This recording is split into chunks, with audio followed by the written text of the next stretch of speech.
Well, hello everyone. My name is Harry, and I would like to welcome you to my channel, Harry's Stuff and Such.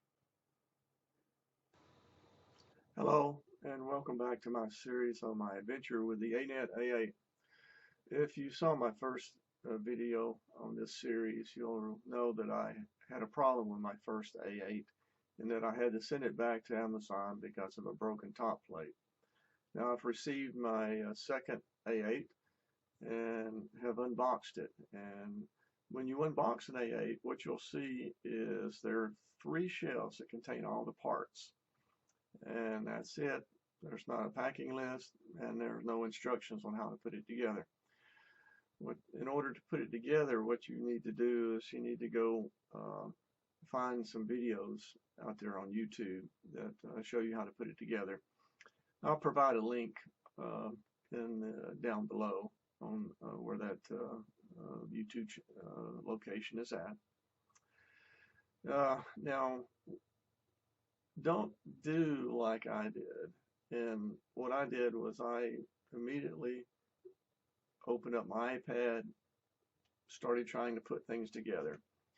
And that probably wasn't the best idea. It is better if you sit down, go through a couple of the videos first, spend some time with them, and then start putting it together.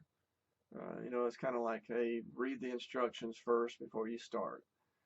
But that's not the way I like to do things. So I just grabbed my iPad, opened up the website, started clicking on the videos, and then started grabbing parts, trying to put them all together, and stretched the limits of my vocabulary on cuss words. And I think I only had 2 left when I was all said and done.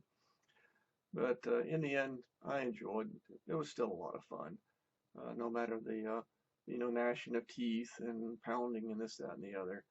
If you're like me and you like taking things apart, putting them together, see what makes them tick, then you'll enjoy it as well. So I hope you are enjoying this series. If you are, that's great. If you're not, then that's okay too. Either click on the dislike or like buttons. I'd appreciate that. It kind of helps me out. Just like to know if anybody's interested in this. So thanks for watching. Next time what I'd like to do is I'll show you where I'm at with the stock A8. I've got some prints that I've started, and I'd like to look at the print quality, show you what they turned out like, how I helped to improve my stock A8. And then I'm going to, start adding features to it, see what's available on YouTube, Thingiverse, and see how those items help improve the quality of the prints, what was useful for me, what was not useful for me, just so that you'll have an idea of what you can try on your A8. And until then, take care and have a good one.